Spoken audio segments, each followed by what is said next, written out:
Welcome, everyone, to the Information's TITB. My name is Akash Pasricha. It is Tuesday, March 3rd. Today on the show, we have the latest updates on the OpenAI, Anthropic, and Pentagon showdown. We'll bring on our AI reporter shortly. We then have some exclusive reporting on how Amazon is looking to take advantage of the AI chatbot advertising game that is heating up. We're also getting into MongoDB's big stock drop this morning after its quarterly results last night. We'll then bring on an AI founder whose accounting startup has attracted a who's who of Silicon Valley investors. And we will end the show with a conversation with Dragonfly Capital about how they raised a crypto VC fund in the depths of the crypto winter. It's going to be a busy show, so let's get right on into it. The showdown between OpenAI, Anthropic, and the Department of Defense has had more developments this week, not the least of which was an amendment in the deal that OpenAI made with the Pentagon. I want to bring on Stephanie Palazzolo, our AI reporter, who wrote about these dynamics today in her AI Agenda newsletter. Stephanie, welcome back to the show. It's great to have you here. Thanks. Great to be here. Okay, so what are the latest updates in the drama here? Yeah. So yesterday was a big day for the ongoing drama between the Pentagon, OpenAI, and Anthropic. So the really big news is that late yesterday, OpenAI basically came out and said that it had updated its agreement with the Pentagon to put stronger protections against the Pentagon using OpenAI's AI models for domestic surveillance via commercially obtained data. And CEO Sam Altman also came out and said on X that the Pentagon had affirmed that they won't be using OpenAI's models for Department of War intelligence agencies, so things like the NSA. And so all of this really comes after a weekend of, backlash and just general commentary around the fact that OpenAI seemed willing to sign an agreement with the Pentagon that uh, seemed to say that OpenAI was accepting some of the terms that Anthropic had turned down in its earlier talks with the Pentagon.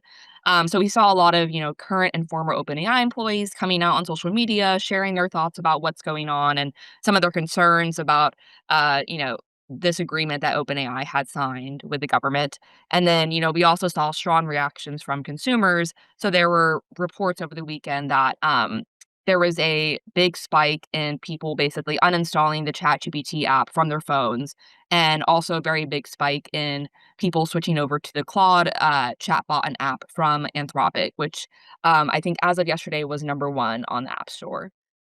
Do you think that these changes will be enough to satisfy the concerns that employees have been expressing and ultimately maybe even have people reinstall ChatGPT? I mean, does this feel like it's enough to you, or do people expect that maybe OpenAI will have to make even more amendments? I mean, we'll have to see. I think this is definitely a step in the right direction. But as my colleague Erin Wu wrote about earlier this week, the language in the agreement between OpenAI and the Pentagon is a bit vague. And there is a lot of wiggle room in terms of the Pentagon being able to use OpenAI models for things that, employees might not be super thrilled about. But, as we know, like the news cycle moves quickly, people have short memories with these sorts of things.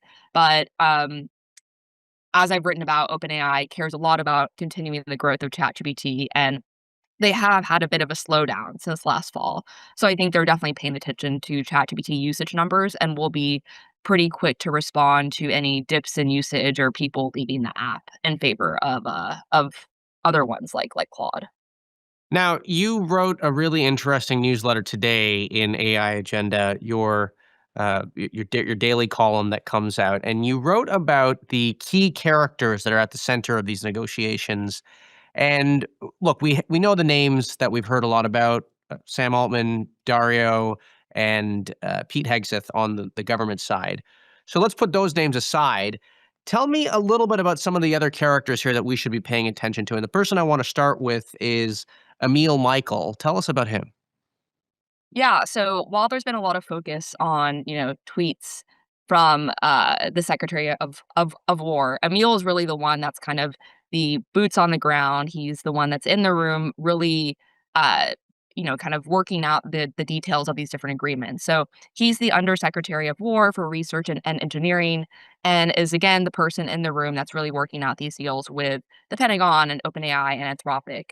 What's really interesting about Emil is that he actually has pretty deep ties to the tech industry. So he used to be Uber's chief business officer, and I think one kind of infamous uh, fun fact, I guess, about him is that he's also well known for basically making comments during a dinner that he thought was off the record, that Uber should hire researchers to dig up dirt to dig up dirt on journalists that were critical of the company. So this is a guy with like very strong feelings, not afraid to say them, and we've seen him, really play hardball with Anthropic in these talks over the last few days. And so let's go to both the Anthropic and the OpenAI sides now. Underneath Dario Amodei, Anthropic has somebody by the name of Tarun Chabra. Who is he? Yeah, so Tarun has been at Anthropic for a little bit now as its head of national security policy, but he's actually been involved in policy and the government for quite a while. So most recently, he worked in the Biden administration, where he basically was kind of the figure that drove a lot of the work behind Biden's AI diffusion rules, which, as a quick refresher, were these rules that, the Biden administration came out with shortly before he left office that put a lot of restrictions on the sales of, you know, AI related tech and chips around the world. So he was a really big figure that spearheaded a lot of the work around, export controls with China, for instance. But it's important to note that the Trump administration actually got rid of those AI diffusion rules whenever, Trump took office, because they said that those rules were burdensome, and would kind of stifle American innovation. And so that can kind of give us a little hint into how the Trump administration might feel about Tarun and some of the things that he did while in the previous administration. Well, and it sounds like he has always been very much on the more uh, careful side of AI safety and putting those guardrails in place. On the OpenAI side, we have Joe Larson and Katrina Mulligan. Who are the two of them? Yeah. So Joe Larson is OpenAI's head of government. He previously worked at Anduril and really was a person that came up with its playbook on how it wanted to sell to the government. So OpenAI essentially brought him on last summer to kind of re-implement that same playbook at OpenAI as they figure out, what their relationship is like with the government and how they want to sell to the government. This also really isn't his first rodeo when it comes to these controversies that arise surrounding contracts that tech companies are signing with the government. So he was actually a founding member of Project Maven, which was a Pentagon initiative with Google. Uh, that was a couple years back, that basically wanted to use Google's AI to improve drone strike, uh, to improve the targeting of drone strike technology.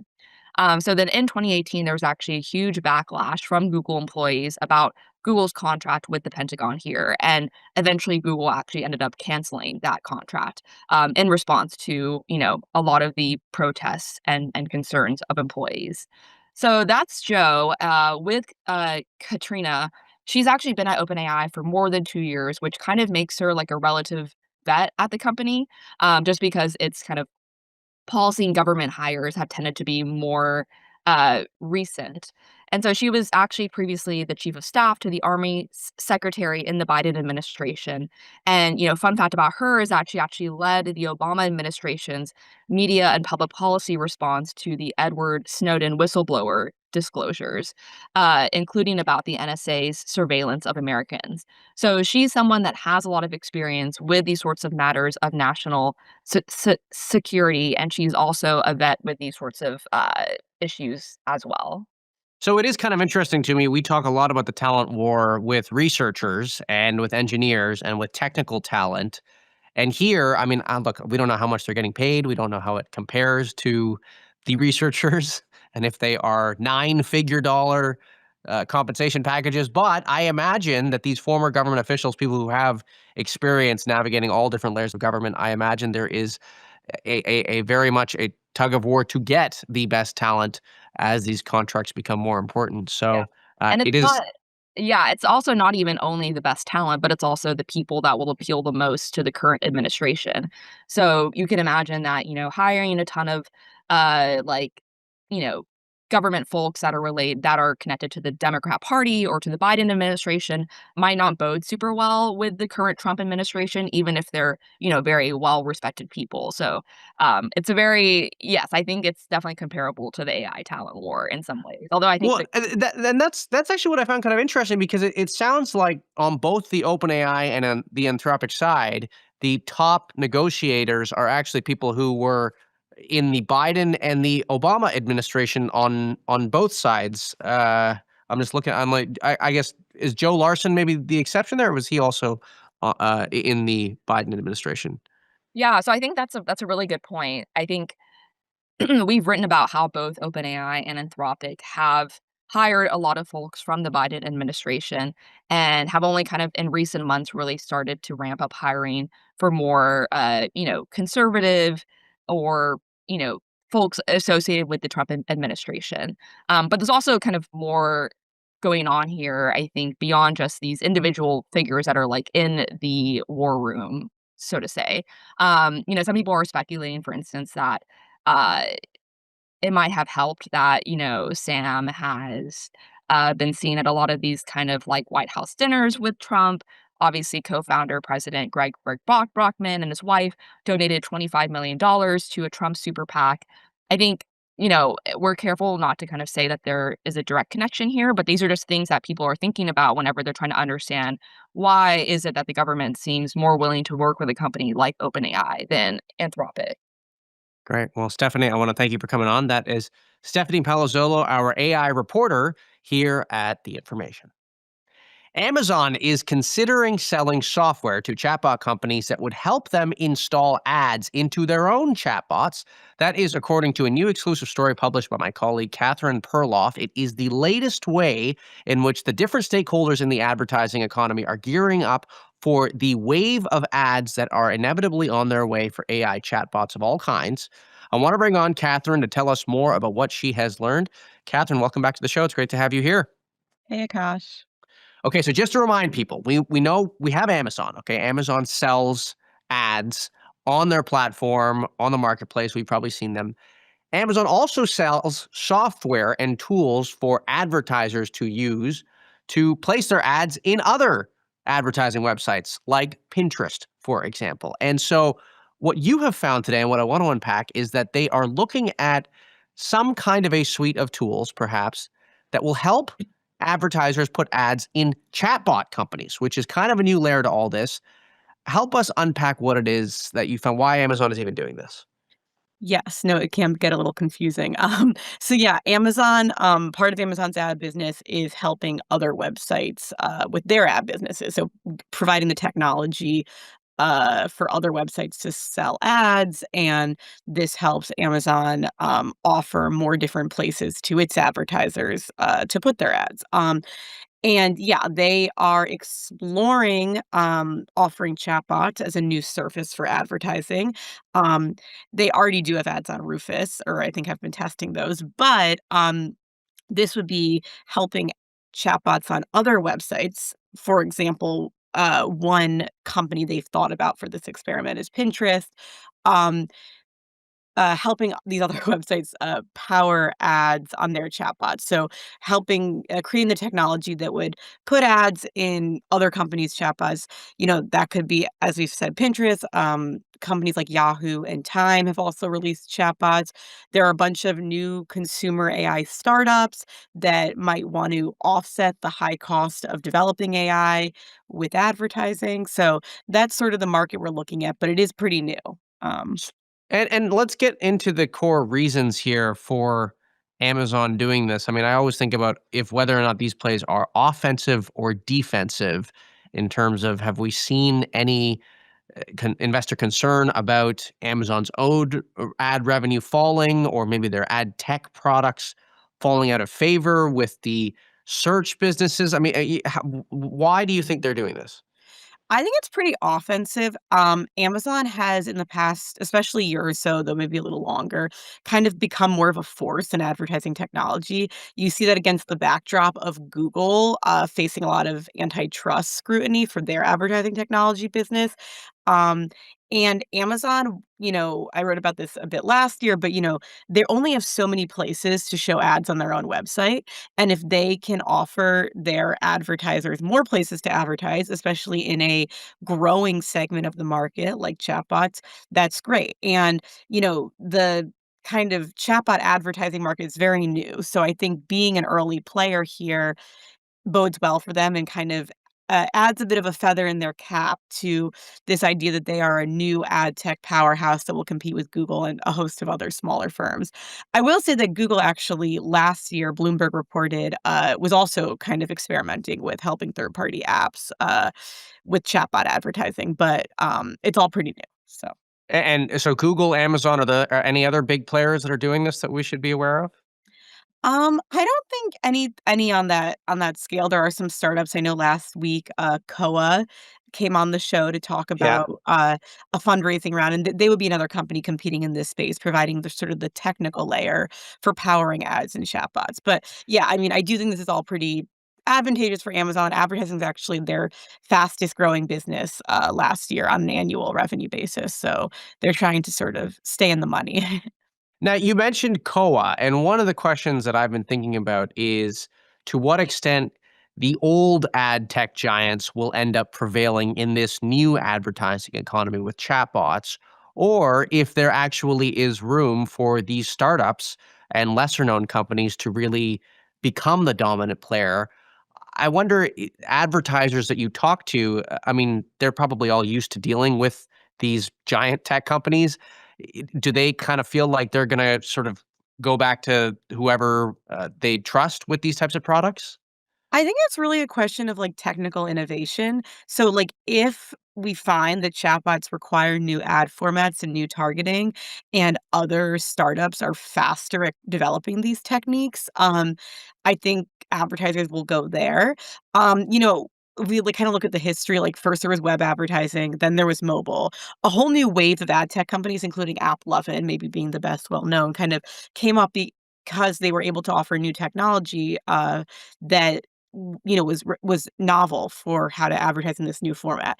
Now, the next big kind of wave was streaming television, and a lot of the same, there were some maybe newer players, but a lot of the same kind of advertising technology companies that have been kind of known for web advertising were able to still become big players in streaming television. So, I think it just depends on whether chatbot advertising kind of requires innovation that a startup can provide. I know that I interviewed the main investor in Koa for this article, and he was saying that it's going to need new targeting, new ad formats. A startup will provide that. I mean, he would say that, of course, but I I think that yeah, we have to wait and see. Now, last question here. Do we have any sense of the work that's happening with OpenAI, given that Amazon has invested all this money into OpenAI? I mean, they are obviously introducing ads themselves. Are they going to end up using these products? It's a good question. I don't we don't know, and that release about the OpenAI Amazon deal did not mention advertising. But actually, like yesterday, OpenAI announced a partnership with an advertising technology company, Criteo. So that shows that OpenAI might be open to partnering with other advertising technology companies, and why not use Amazon? They might not want to because that would give Amazon more access into their data, Right. and their They audience. already have And so much access as it is. yeah, and they might wanna say, "Hey, we have a unique audience that maybe not all of them are using Amazon." I don't know if that's true, but maybe that's true, and we wanna keep that to ourselves, or we don't want Amazon to know how our audience is shopping on ChatGPT, and that would be fair, but we'll see. Um Great. Well, Catherine, I want to thank you for coming on. That is Catherine Perloff, our Amazon reporter here at The Information. MongoDB reported its quarterly results last night. Shares were trading more than 25% lower this morning. The company said its chief revenue officer was leaving the company. To understand what is going on, I want to bring on Steve Koenig, U.S. head of software and services research at Macquarie. Steve, welcome to the show. It's great to have you here. Thank you, Akash. Thanks for having me. What did you make of the results last night? Well, the results were okay. You had Atlas, their cloud database, decelerated by 1 point, but still, growing at 29%. Apart from the departure of the CRO, the other big negative was, in the minds of investors, was the guide, the initial guide for fiscal 27. The revenue guide skewed down from consensus. The low end, I think, fell something like 40 million below consensus. So that was taken as a negative. And then, the departure of the CRO with no replacement, that was also a concern, for investors too. So that, hence the big down move in the stock today. We see some pretty big outside moves in the space, especially lately. Do you think that this is a MongoDB story today, the stock drop, or a SaaS apocalypse story today? Well, MongoDB is trading down a lot more than everyone else, but yeah, we're seeing, I think software is, software's certainly multiples have gotten compressed significantly in the last couple of months, but today's price action looks to be more kind of geopolitically driven across the board than some kind of like major resurgence of AI fears. Right. The AI fears are out there, and they're going to stay out there for a while. Well, and more what I meant was, let's say maybe 2 months ago when the SaaS apocalypse was not so much in the conversation. Let's say you have the CRO leaving.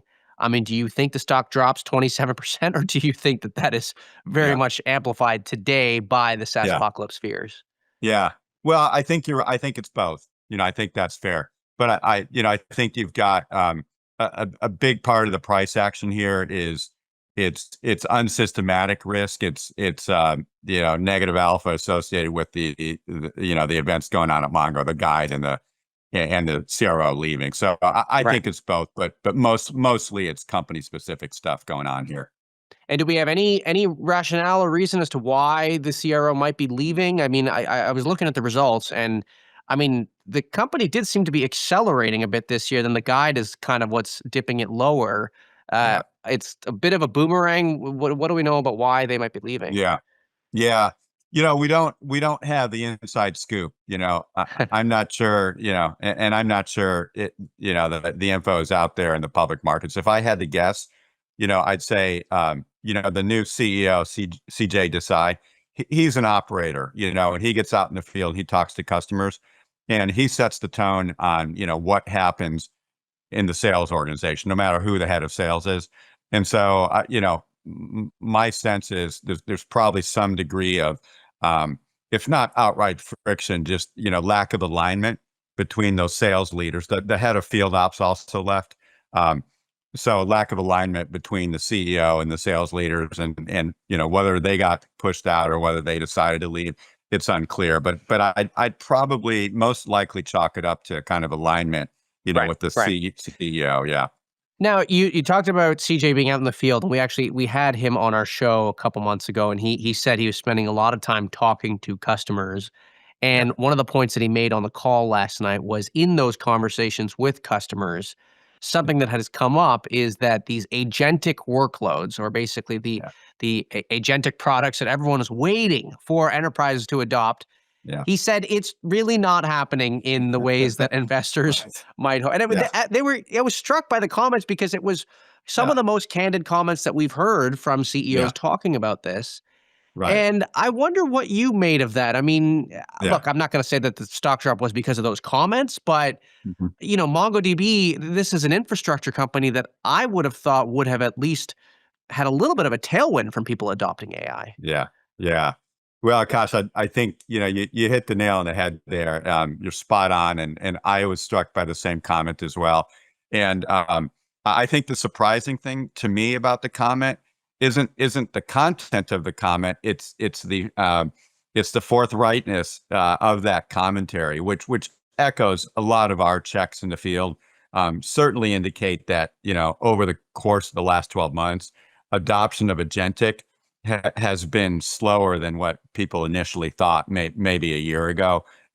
that's fairly clear. And there's a whole host of factors, but I think Mongo, the CEO coming out with that was maybe surprising. But keep in mind, like there's not a whole lot of traction yet from what we can see with their AI products in the enterprise. They're just starting to get some traction marketing it to the AI native privates. Which mea culpa, they made a mea culpa, said they should have done that, a year ago or 2 years ago, right? So they want to, probably there's some motivation to explain why there's not more traction with enterprises. But I think his comments about the backdrop are largely true. Great. And last question for you, Steve. I always try to get a little bit clearer on what the actual products are that these companies are. Can you try to explain to us, as if you were talking to the smartest person outside of tech, what is the actual database software that MongoDB actually sells? Yeah, Mongo sells a really differentiated database product. So, this is data management, and it helps companies persist data. And Mongo's database, their key product, Atlas, runs in the cloud, and it's designed to power operational workloads. So what that means is when companies have transactional applications, whether it's e-commerce or supply chain applications where people are reading and writing data to manage business operations, as opposed to like analytic or data warehouse applications. That's what Mongo is really used for. And then, over the last couple of years, they've supplemented that product with acquisitions and internal development to help it be useful in really agentic use cases where you're going to also put AI against those operational data stores. So that's really what they're all about. So, and do you think that Mongo is going to be a winner in the AI era here, or are you thinking that today's stock drop is actually reflective of what's to come? Yeah, well, I think the AI strategy, it's still nascent. There's more products, products they need to develop. They want to become part of the reference architecture for people, for enterprises that are implementing agentic AI, and for the AI natives that are developing, frameworks and LLMs, right? And it's still really early days for Mongo to be relevant there. And I'm going to plead agnostic on that. I think the verdict is still out there. And, I think investors are going to need a lot more proof that there's actual traction here in terms of monetization, either with the AI natives or with enterprises. Great. Well, Steve, I want to thank you for coming on. That is Steve Koenig from Macquarie here on TI TV. The big AI funding rounds are not showing any signs of stopping. Basis, an AI agents accounting company, recently raised $100 million led by Excel at a $1.15 billion valuation. I want to bring on Matt Harp, CEO and co-founder of the company, to talk to us about what he is building. Matt, welcome to the show. It's great to have you here. Thank you, Akash. It's great to be here. Tell us about what you're building at Basis. Yeah, so we build an AI platform for accounting teams. So we have long-running agents that are able to actually do real work for accounting teams that allows them to automate a substantial portion of the manual work that's involved in doing this accounting work. We currently serve about 30% of the top 25 firms in the country and 20% of the top 150. And we're essentially allowing those firms to take on a bunch more accounting work on the back of these AI agents. And how did you get into accounting here? What do you have, accountants in the family? Were you an accountant in a past life? How did you get so passionate about this space? Great question. Well, I personally have no background in accounting. Mitch, who I started the company with, has a background in accounting and was working at an accounting technology company. My route to accounting is slightly circuitous, but maybe potentially interesting. I was focused on machine learning projects in healthcare, was working with a bunch of healthcare organizations, and I had a kind of crazy realization in that process of working with healthcare organizations, which is if you go to any hospital in the US and just ask a very simple question, which is how much does it cost us as the hospital to provide a procedure to a patient. Let's say, Akash, you're going to go get an X-ray or an MRI or something like this at a hospital system. There's really no hospital in America that can actually answer that question for themselves. And this is just a ridiculous proposition because if you're a hospital, you should probably have at least two goals. One is to increase the quality of care for people, and the other is to reduce the cost of care for people. And if you can't actually measure the cost to serve in the first place, you really don't know whether you're getting better or worse at that second objective, over any given period of time. You don't really know how the decisions you're making as an organization are affecting one of the core outcomes of your organization. And so, our view is that is one of the core jobs of accounting. That fundamentally, accounting is about structuring and systematizing all of the economic activity that happens in and around an organization so that people can understand it. There are certain compliance things that accountants have to do, like doing the appropriate structuring and systematizing for preparing a tax return or other filings for preparing for an audit. But there's all this other accounting work that simply doesn't get done Right. that we could do, we probably should do.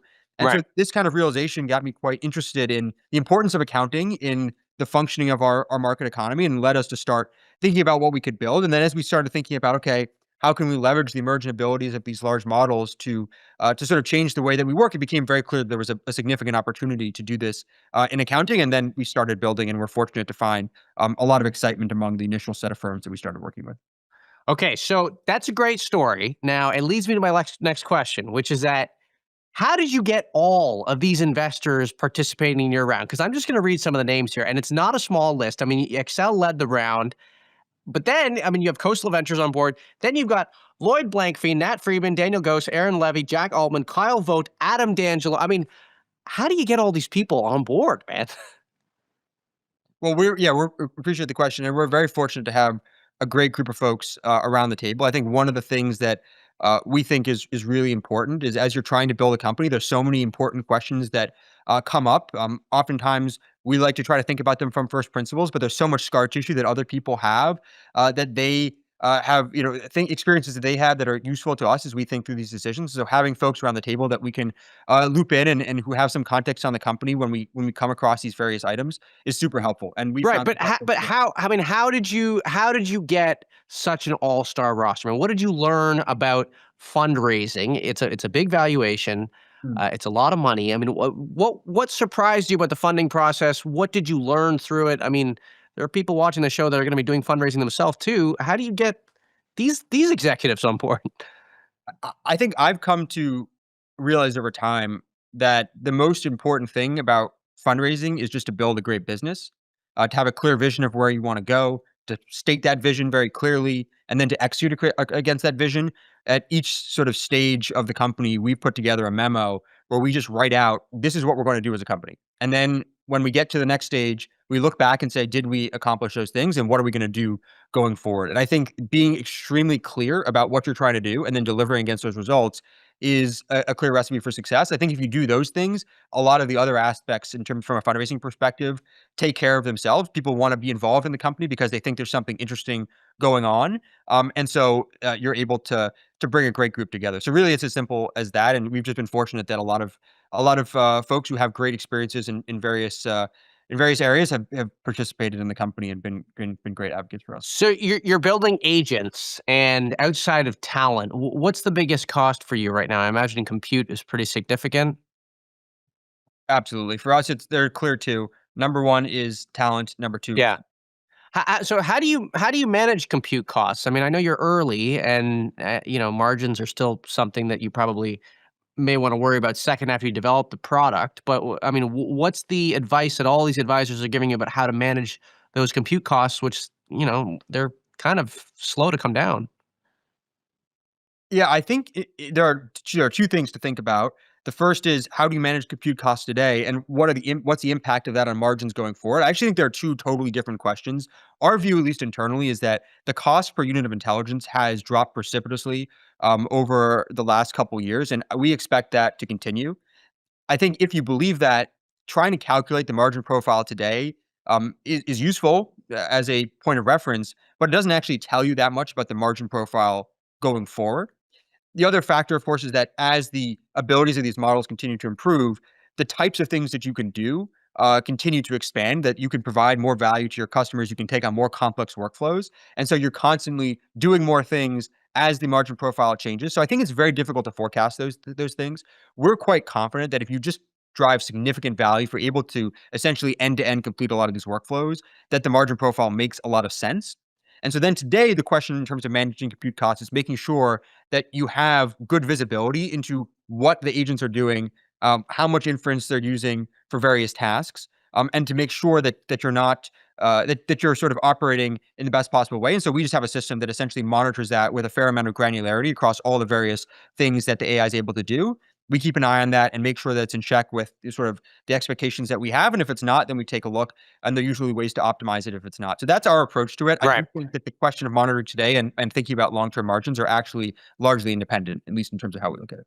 And very quickly, are you using OpenClaw at all? You're in the agents world. Are you using it?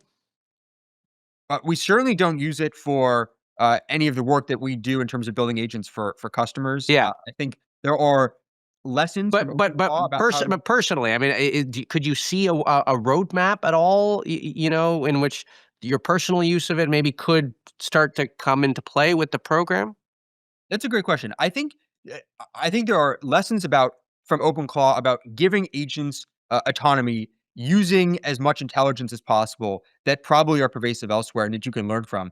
We actually have a bit of a different approach, which is that we have a team internally called Atlas, whose only job is to make everyone at the company 10x more efficient, and that includes me and includes everyone else at the company.